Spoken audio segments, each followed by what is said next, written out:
Biblikal nga ba ang pagkumpisal ng kasalanan sa pari?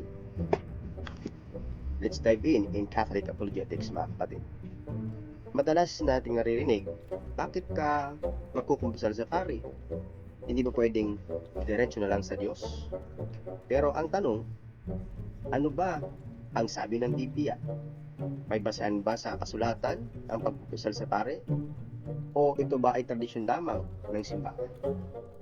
Ngayon, tatalakayin po natin at sasagutin ang katanungan ito gamit ang Biblia, kasaysayan at malinaw na pagpapaliwanag. Si Jesus ba ang nagbigay ng authority? Basahin po natin sa Gospel of John, chapter 20, verse 22 up to 23. Tanggapin ninyo ang Espiritu Santo. Ang mga kasalanan inyong patawarin ay pinatawad na. At ang hindi ninyo patawarin ay hindi pinatawad. Mga kapatid, malinaw, nagbigay po ang Panginoong Hesus ng kapangyarihan sa mga apostol na magpatawad ng kasalanan. Ang tanong po, paano nila malalaman kung alin ang patatawarin o hindi kung walang pagkukumpisal? Ibig sabihin, may aktwal na pakikinig ng kasalanan na nagaganap. Ano naman po mga kapatid kung by faith in Christ? Tanong ko rin po ito kung sa amin ito o magpapatawad ng kasalanan.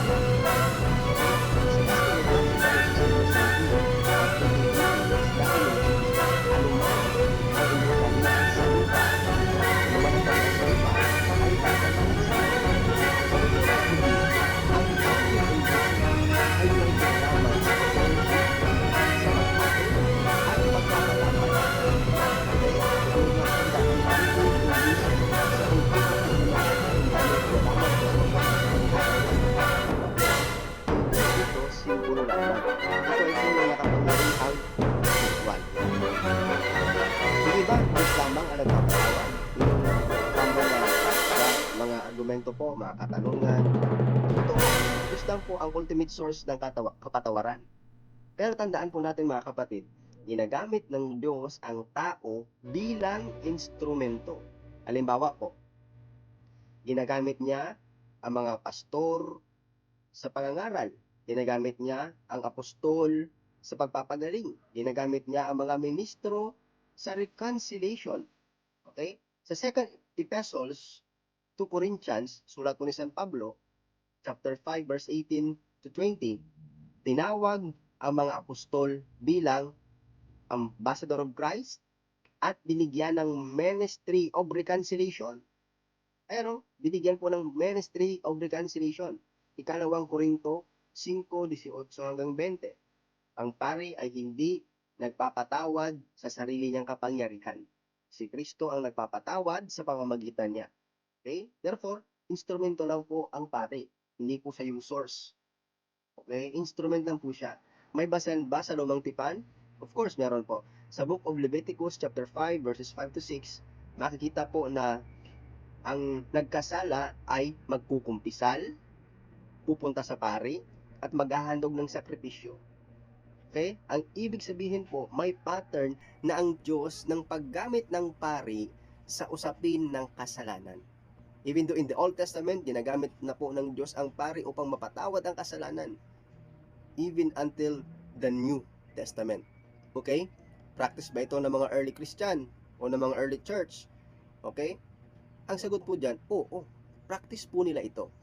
Ang sinaunang mga Kristiyano po tulad nina Tertullian at Origen ay nagpapatunay na ang pagkukumpisal sa clergy ay ginagawa na noong unang mga siglo ng Kristiyano. At hindi po ito imbento lang noong Middle Ages. Existed na po ito during the time of the early Christians. Ngayon, bakit hindi diretso lang sa Diyos ang paghingi ng kapatawaran? Pwede naman tayo mga kapatid na magdasal diretso sa Diyos. Walang nagbabawal po doon. Pero ang tanong ay hindi pwede ba? Okay? Ang tanong, pwede bang lahat ay idirekta mo lang sa Diyos? Oh? Ano ang tinuturo ni Kristo? Kung nagtalaga si Jesus ng paraan para sa katiyakan ng kapatawaran, bakit natin tatanggihan? O di ba? Nagtalaga siya eh. Oh, Juan 20 22, 23. Nagtalaga po siya. Sa kumpisal, maririnig mo ang mga salitang pinapatawad na ang iyong mga kasalanan. Okay? Pinapatawad na ang iyong mga kasalanan. Yun po ang binigay na authority ng Diyos sa mga apostoles down to the priest. May grace na po, no? May accountability at may assurance. So, biblical ba ang pagkumpisal sa pari? Malinaw na basihan po natin sa Juan 20:23 ay very biblical po. Kasi si Kristo mismo ang nagbigay ng authority nito. Sa Matthew chapter 16 at 18, di po ba? Ang authority binigay mismo ng Panginoong Kristo sa mga apostoles. Yung pagpapatawad ng kasalanan ay naibigay po sa kanila. And take note of this again sa 2 Corinthians chapter 5, no? May ministry of reconciliation po diyan. Sulat po ni San Pablo. At may pattern din po ito sa Old Testament, which is we can read in the book of Leviticus. And also, may historical evidence po tayo sa early church. Ang pari ay instrumento lamang. Tandaan po natin yan. Si Kristo pa rin ang nagpapatawad. Kung nakatulong po sa inyo ang video ito, please like, share, at mag-subscribe naman sa channel na ito. I-comment ninyo po mga kapatid ang inyong tanong para sa susunod nating apologetics topic. Maraming salamat po at pagpalain po kayong lahat ng ating Panginoong Diyos.